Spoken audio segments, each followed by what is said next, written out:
Sermon de Christ des derniers jours.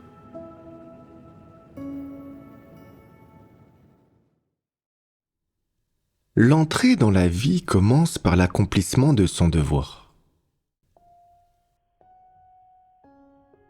Beaucoup de gens ont l'impression qu'il leur manque quelque chose après avoir fait leur devoir et qu'ils ne possèdent pas la vérité réalité. Ils s'obligent donc sans cesse à écouter davantage de sermons et exigent des dirigeants et des ouvriers qu'ils organisent davantage de réunions, comme si seul cela pouvait leur donner l'entrée dans la vie et la croissance dans la vie. S'ils passent un certain temps sans assister à une réunion ou à un sermon, ils ont l'impression que leur cœur est vide et désolé, comme s'ils n'avaient rien. Dans leur cœur, c'est comme si seules les réunions et les sermons quotidiens pouvaient leur donner l'entrée dans la vie, ou leur permettre d'atteindre une maturité spirituelle. En réalité, ce genre de raisonnement est tout à fait erroné. Ceux qui croient en Dieu et qui le suivent doivent faire leur devoir. Ce n'est qu'alors qu'ils peuvent gagner une expérience de la vie.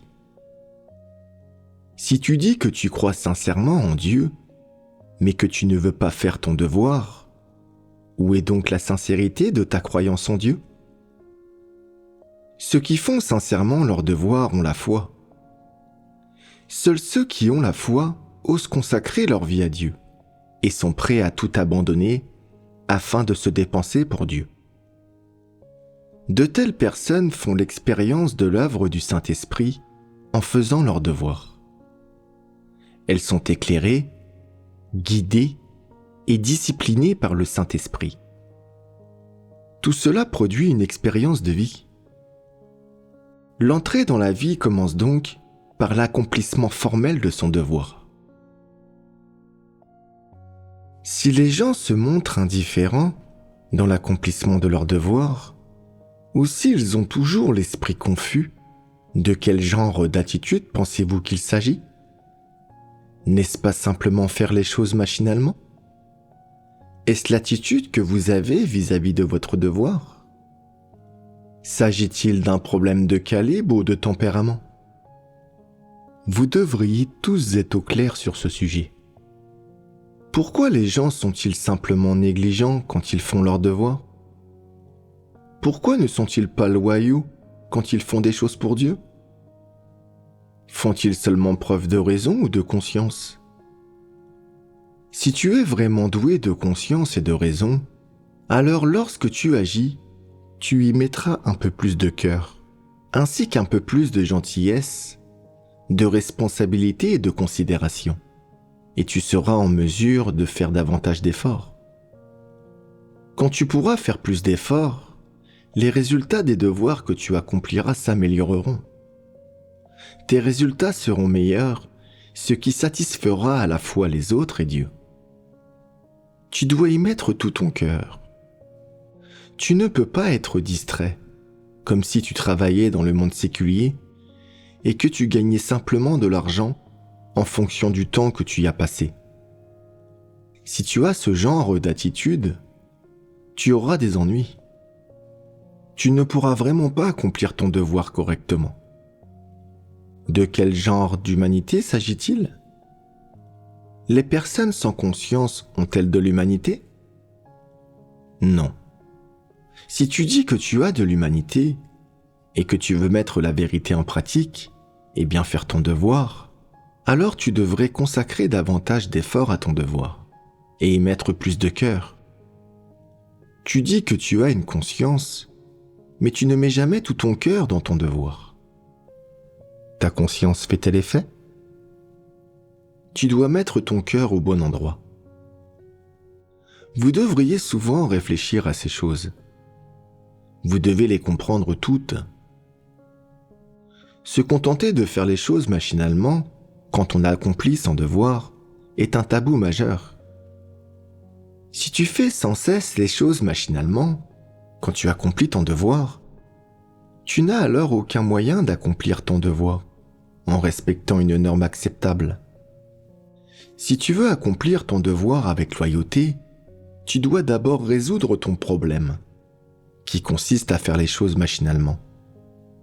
Tu devrais prendre des mesures pour rectifier la situation dès que tu t'en aperçois. Si tu as l'esprit confus, que tu n'es jamais capable de remarquer les problèmes, que tu te contentes toujours d'agir machinalement et que tu fais les choses de manière superficielle, il te sera alors impossible de bien faire ton devoir. C'est pourquoi tu dois sans cesse mettre tout ton cœur dans ton devoir. Il est très difficile pour les gens d'avoir cette occasion.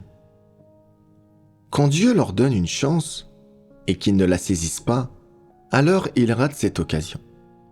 Et même si par la suite, ils désirent avoir une telle occasion, celle-ci risque de ne pas se présenter à nouveau.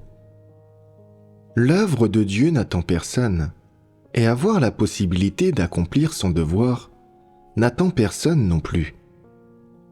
Certains disent « Avant, je n'accomplissais pas bien mon devoir, mais maintenant, je veux l'accomplir, malgré tout. Il faut juste que je me remette en selle. » Il est merveilleux d'avoir une telle détermination, mais il faut être au clair sur la façon de bien accomplir son devoir, et il faut s'efforcer d'atteindre la vérité. Seuls ceux qui comprennent la vérité peuvent accomplir leur devoir correctement. Ceux qui ne comprennent pas la vérité ne sont même pas qualifiés pour rendre service. Plus tu seras au clair sur la vérité, plus tu seras efficace dans ton devoir. Si tu peux voir cette question pour ce qu'elle est, alors tu t'efforceras d'atteindre la vérité et tu auras l'espoir de bien accomplir ton devoir. Actuellement, il n'y a pas beaucoup d'opportunités d'accomplir un devoir. Tu dois donc les saisir quand tu le peux. C'est précisément face à un devoir que tu dois t'exercer. C'est à ce moment que tu dois t'offrir, te dépenser pour Dieu, et que tu as l'obligation de payer le prix. Ne retiens rien, ne nourris aucun stratagème, ne te laisse aucune marge de manœuvre et ne te donne aucune issue. Si tu te laisses une quelconque marge de liberté, si tu calcules ou si tu es rusé et traître, alors tu accompliras inévitablement du mauvais travail. Supposons que tu te dises « Personne n'a vu la combine. Parfait !» Qu'est-ce donc que cette façon de penser ?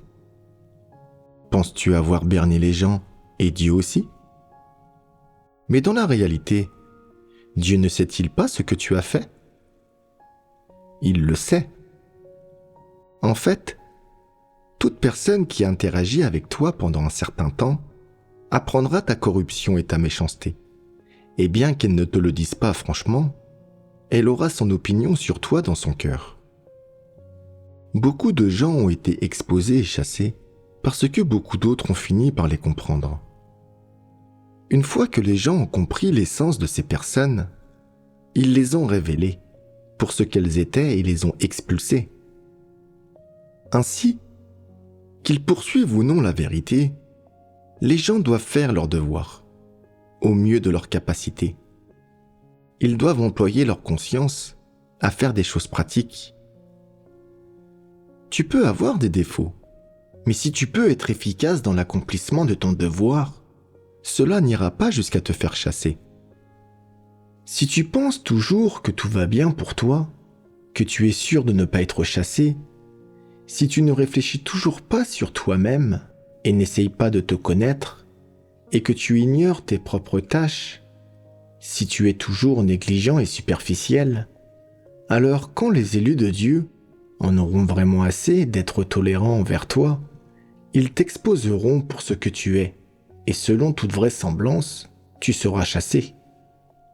C'est que tout le monde t'aura percé à jour, et que tu auras perdu ta dignité et ton intégrité. Si personne ne te fait confiance, est-ce que Dieu pourrait te faire confiance ? Dieu regarde au plus profond du cœur de l'homme. Il ne pourrait absolument pas faire confiance à une telle personne. Si une personne n'est pas fiable, ne lui confie aucune tâche, quelles que soient les circonstances. Si tu ne sais pas à quoi ressemble une personne, ou que tu as simplement entendu d'autres gens dire qu'elle est douée pour ce qu'elle fait, mais que dans ton cœur, tu n'en es pas sûr à 100%, alors tout ce que tu peux faire, c'est lui confier d'abord une petite tâche. Rien d'important. Si elle s'en sort bien avec quelques petites tâches, tu peux alors lui confier une tâche normale. Ce n'est que si elle réussit celle-ci que tu peux lui confier une tâche importante. Si elle rate la tâche normale, alors cette personne n'est pas fiable. Qu'une tâche soit importante ou insignifiante, elle ne peut pas lui être confiée. Si tu remarques une personne qui est gentille et responsable, qui ne se contente pas de faire les choses machinalement, qui considère les tâches que les autres lui confient comme les siennes, qui tient compte de tous les aspects de la tâche, qui pense à tes besoins, qui envisage les choses sous tous les angles, qui est très rigoureuse et gère les choses de la bonne manière, ce qui te rend particulièrement satisfait de son travail, alors voilà le genre de personne qui est digne de confiance. Les personnes dignes de confiance sont des personnes qui ont de l'humanité. Et les personnes qui ont de l'humanité sont dotées de conscience et de bon sens. Et il devrait leur être très facile de bien accomplir leurs devoirs, car elles traitent leurs devoirs comme leur obligation. Les personnes dépourvues de conscience et de bon sens sont vouées à mal accomplir leurs devoirs. Ils n'ont aucun sens des responsabilités envers leurs devoirs, quels qu'ils soient. Il faut toujours que d'autres s'en soucient, les surveillent et s'enquièrent de leur progrès. Sinon, les choses pourraient déraper dans l'accomplissement de leurs devoirs, et les choses pourraient mal tourner dans l'exécution d'une tâche, ce qui serait plus problématique qu'autre chose.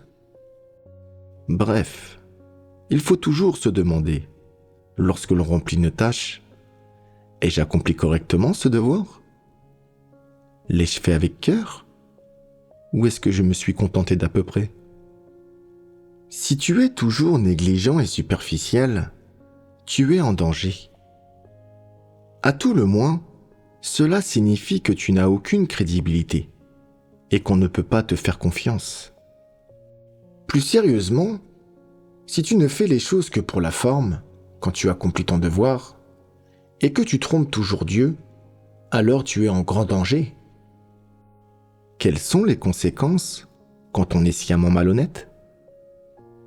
Tout le monde peut voir que tu transgresses sciemment, que tu ne vis que selon ton propre tempérament corrompu, que tu n'es que négligent et superficiel, que tu ne pratiques pas du tout la vérité, ce qui signifie que tu es dépourvu de toute humanité.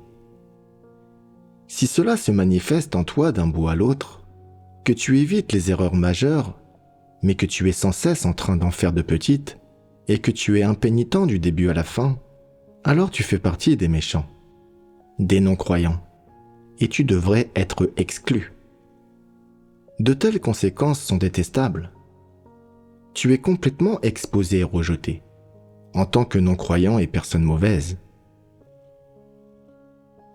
Tout devoir que tu accomplis concerne l'entrée dans la vie. Que ton devoir soit plutôt régulier ou bien imprévisible, morne ou animé, tu dois toujours obtenir l'entrée dans la vie. Certains accomplissent des devoirs plutôt monotones. Ils font la même chose tous les jours. Cependant, en les accomplissant, ces gens révèlent des états qui ne sont pas du tout homogènes. Parfois, quand ils sont de bonne humeur, les gens sont un peu plus appliqués et font un meilleur travail. D'autres fois, à cause de quelque influence inconnue, leur tempérament satanique corrompu les entraîne à commettre des méfaits, si bien qu'ils ont des points de vue incorrects et sont dans de mauvais états et de mauvaise humeur. Le résultat est qu'ils accomplissent leurs devoirs de façon superficielle. Les états intérieurs des gens changent constamment. Ils peuvent changer partout et à tout moment. Peu importe la manière dont ton état change, c'est toujours une mauvaise chose d'agir selon ton humeur. Disons que tu fais un peu mieux quand tu es de bonne humeur, et un peu moins bien quand tu es de mauvaise humeur. Est-ce là une façon de faire les choses qui soient fondées sur des principes ? Cela te permettra-t-il de remplir ton devoir selon une norme acceptable ? Quelle que soit leur humeur, les gens doivent savoir prier devant Dieu et chercher la vérité. C'est seulement de cette façon qu'ils peuvent éviter d'être sous l'emprise de leur humeur et ballottés par elle. Quand tu as accompli ton devoir, tu dois toujours t'examiner pour voir si tu fais les choses selon des principes, si l'accomplissement de ton devoir est à la hauteur, si tu le fais simplement de façon superficielle ou non, si tu as essayé d'échapper à tes responsabilités et s'il y a des problèmes dans ton attitude et ta façon de penser. Une fois que tu auras réfléchi sur toi-même et que ces choses te seront devenues claires, il te sera plus facile d'accomplir ton devoir. Peu importe ce qu'il t'arrive en accomplissant ton devoir, négativité et faiblesse, ou mauvaise humeur après avoir été traité, tu dois t'en occuper correctement et tu dois aussi chercher la vérité et comprendre la volonté de Dieu. Ce faisant, tu auras un chemin de pratique. Si tu désires faire du bon travail dans l'accomplissement de ton devoir, alors tu ne dois pas être affecté par ton humeur. Peu importe que tu te sentes faible ou démoralisé, tu dois pratiquer la vérité dans tout ce que tu fais, avec une rigueur absolue et en adhérant aux principes. Si tu fais cela, alors non seulement les autres t'approuveront, mais tu plairas aussi à Dieu. Ainsi, tu seras une personne qui est responsable et qui assume un fardeau. Tu seras une personne véritablement bonne, qui accomplit réellement ses devoirs de façon satisfaisante et qui vit pleinement comme une personne sincère. De telles personnes sont purifiées et réalisent une réelle transformation quand elles accomplissent leurs devoirs, et l'on peut dire qu'elles sont honnêtes aux yeux de Dieu. Seules des personnes honnêtes peuvent persévérer dans la pratique de la vérité et réussir à agir selon des principes, et peuvent accomplir ces devoirs de façon satisfaisante. Les gens qui agissent selon des principes accomplissent leurs devoirs de façon méticuleuse. Quand ils sont de bonne humeur, ils ne travaillent pas de façon superficielle. Ils ne sont pas arrogants et ne se mettent pas en valeur pour que les autres aient d'eux une haute opinion. Quand ils sont de mauvaise humeur, ils peuvent s'acquitter de leurs tâches quotidiennes de façon tout aussi sérieuse et responsable. Et même s'ils sont confrontés à quelque chose qui est préjudiciable à l'accomplissement de leur devoir, qui les met un peu sous pression ou qui provoque une perturbation pendant qu'ils accomplissent leur devoir, ils peuvent tout de même faire silence dans leur cœur, devant Dieu et prier, et se dire « Peu importe que je sois confronté à un gros problème, quand bien même le ciel me tomberait sur la tête, tant que je serai vivant, je suis déterminé à faire de mon mieux pour accomplir mon devoir. Chaque jour qu'il m'est permis de vivre est un jour où je dois bien faire mon devoir, afin d'être digne de ce devoir dont Dieu m'a chargé et de ce souffle qu'il a mis dans mon corps. Indépendamment des difficultés que je pourrais rencontrer, je mettrai tout cela de côté, car accomplir mon devoir est de la plus haute importance. Ceux qui ne sont influencés par personne, par aucun événement, aucune chose ni aucun environnement, qui ne sont contraints par aucune humeur, ni aucune situation extérieure, et qui font passer avant tout le reste leurs devoirs et les commissions que Dieu leur a confiées, ceux-là sont les personnes qui sont loyales vis-à-vis de Dieu et qui se soumettent sincèrement à lui. De telles personnes ont obtenu l'entrée dans la vie et sont entrées dans la vérité réalité. C'est là une des expressions les plus authentiques et les plus concrètes du fait que l'on vit la vérité. Vivre de cette façon peut-il mettre une personne à l'aise? Devrais-tu t'inquiéter de la façon dont Dieu te perçoit? Comment diriez-vous qu'il faut agir pour se sentir à l'aise? En ne se laissant contraindre par personne, par aucun événement, ni par aucune chose, et en faisant passer son devoir en premier. C'est la seule façon de ne pas décevoir Dieu. Tout à fait. C'est le secret pour être à l'aise. Avez-vous tous maîtrisé ce secret? Si quelqu'un a une mauvaise attitude en t'adressant la parole et qu'il a l'intention de t'écarter ou de trouver délibérément chez toi quelque chose à redire, tu te sentiras malheureux, comme si on t'avait enfoncé un couteau dans le corps. Tu perdras l'appétit et ton sommeil en sera affecté. En tout cas, tu seras de mauvaise humeur et ton cœur s'en trouvera affligé. À ce stade, que feras-tu? Tu pourrais dire « Aujourd'hui, je suis de mauvaise humeur, alors je vais remettre mon devoir un peu plus tard. » Ou « Je vais quand même faire mon devoir, mais ce n'est pas grave si je le fais sans enthousiasme, et que je me contente de faire les choses machinalement. » Tout le monde passe par des moments où les choses ne tournent pas comme on le voudrait. Alors si je suis de mauvaise humeur, Dieu ne m'en demandera pas trop, n'est-ce pas? Aujourd'hui, je vais simplement remettre mon devoir un peu plus tard. Ce n'est pas grave, je ferai du bon travail demain. Dieu fait son œuvre depuis 6000 ans. Alors va-t-il vraiment s'en soucier si je retarde mon travail d'un jour? Quel genre de personne laisse de petites choses affecter son humeur, puis les laisse forcément affecter son devoir? N'est-ce pas là avoir un caractère puéril et peu prometteur? Quand il leur arrive quelque chose, ces gens-là se mettent en colère. Ils se montrent complètement déraisonnables, ne font pas leur devoir, n'ont aucune détermination et oublient leurs vœux. De quel problème s'agit-il? N'est-ce pas un problème d'indiscipline?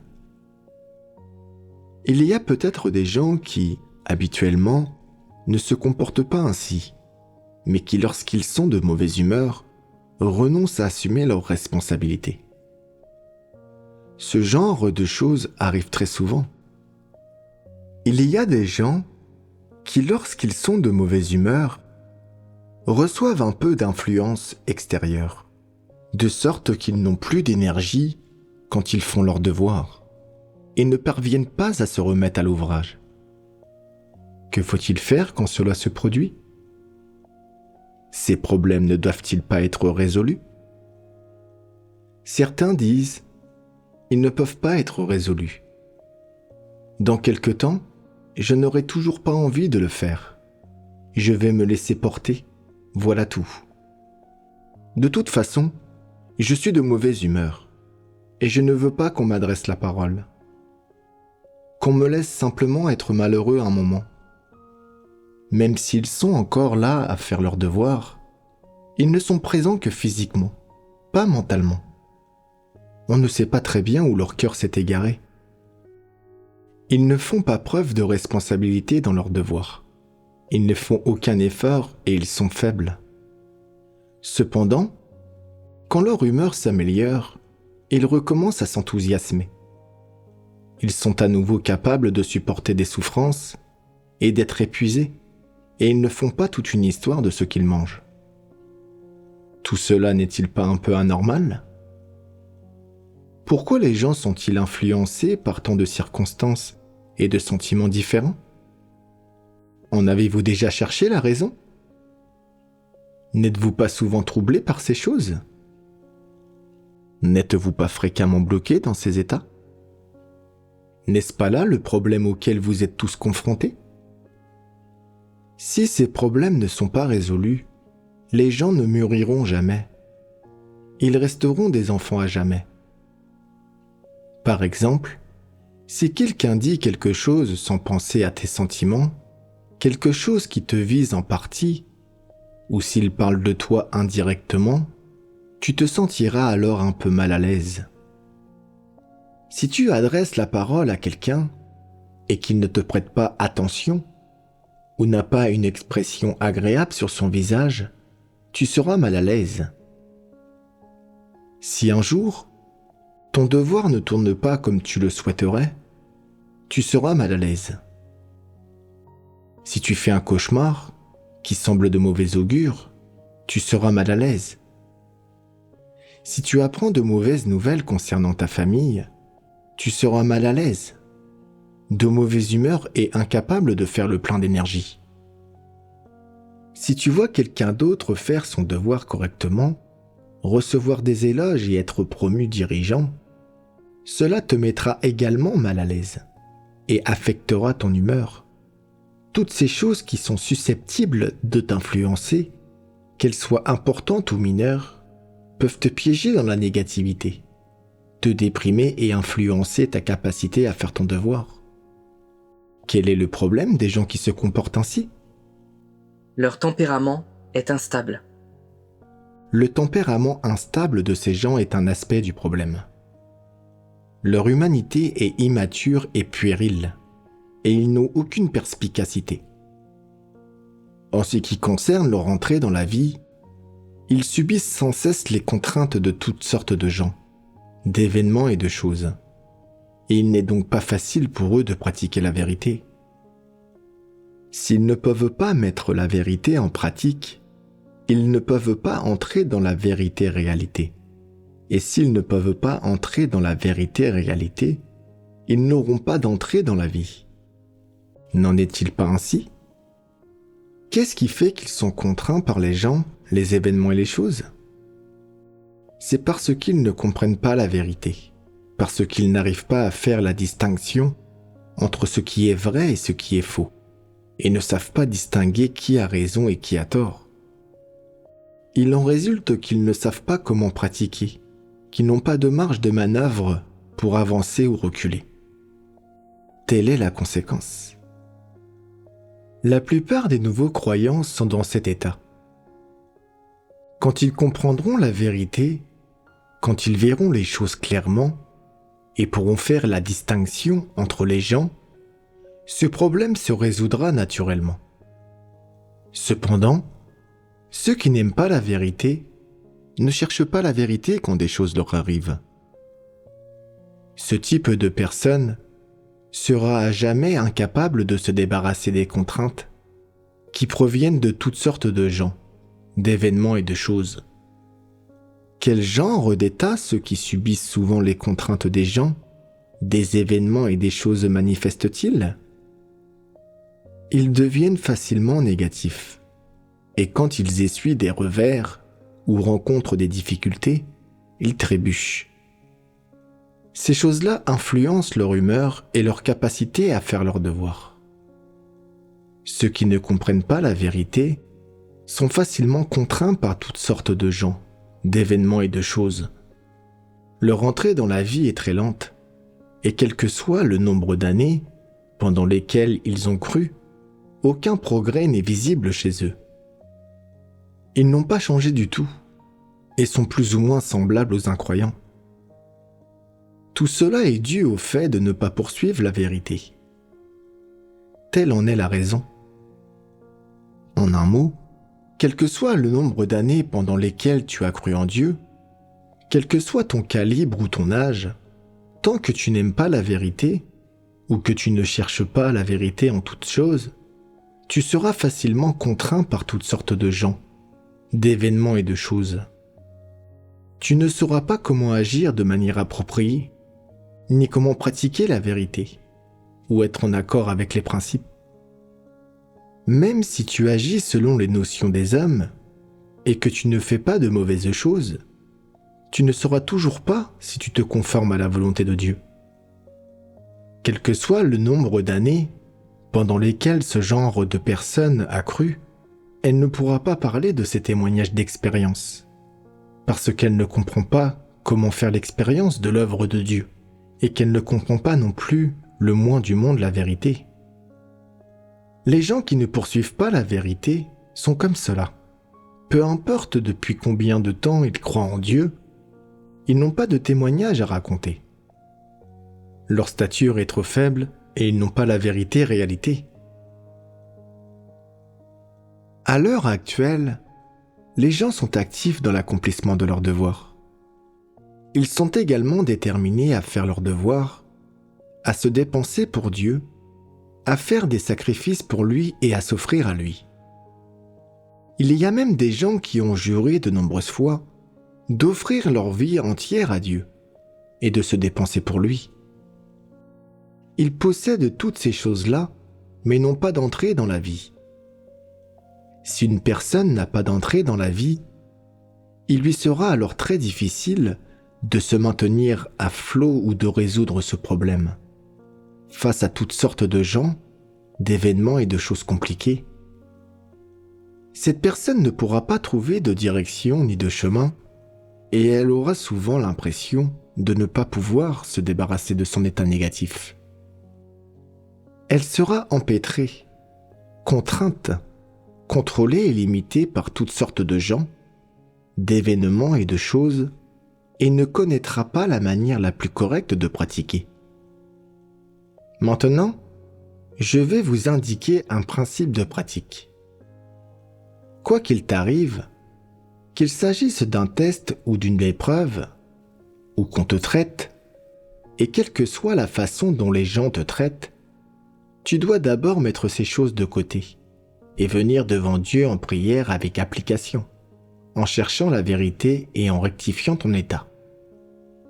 Il faut résoudre cela en premier. Tu devrais dire, quelle que soit l'importance de cette affaire, et même si le ciel me tombe sur la tête, je dois faire mon devoir correctement. Tant que je respire, je ne renoncerai pas à mon devoir. Alors, comment fais-tu ton devoir ? Tu ne peux pas te contenter de le faire machinalement, ou d'être physiquement présent, mais en laissant ton esprit vagabonder, tu dois te concentrer sur ton devoir, avec ton cœur et ton esprit. Quelle que soit l'importance de ce qui t'arrive, tu dois d'abord mettre ces affaires de côté et venir devant Dieu, pour chercher comment bien faire ton devoir, de manière à satisfaire Dieu. Tu dois essayer de te dire, avec ce qui m'est arrivé aujourd'hui, comment vais-je faire mon devoir ? Avant, j'agissais de manière superficielle. Alors aujourd'hui, je dois changer de méthode et m'efforcer de bien faire mon devoir pour que personne n'ait rien à redire. L'essentiel est de ne pas décevoir Dieu. Je dois rassurer son cœur de sorte que lorsqu'il me verra faire mon devoir, il saura que je suis non seulement obéissant et soumis, mais aussi loyal. Si tu mets cela en pratique et fais des efforts dans ce sens, alors rien ne pourra te retarder dans l'accomplissement de ton devoir, ni avoir une incidence sur l'efficacité de ce devoir. En priant continuellement, en cherchant la vérité et en essayant de comprendre les paroles de Dieu, tu seras en mesure de comprendre et de résoudre facilement les problèmes émotionnels qui relèvent de la chair. Mais une personne ne peut pas faire cela si elle n'accepte pas la vérité. Tant que tu comprends la vérité, n'importe quel problème peut être résolu. L'amorosité, la dépression, les soucis, les doutes et la négativité de ton cœur, tout cela peut être complètement résolu. Ton humeur s'améliorera lentement et tu seras complètement libéré. Si tu as de réelles difficultés, tu dois apprendre à chercher la vérité et à te soumettre.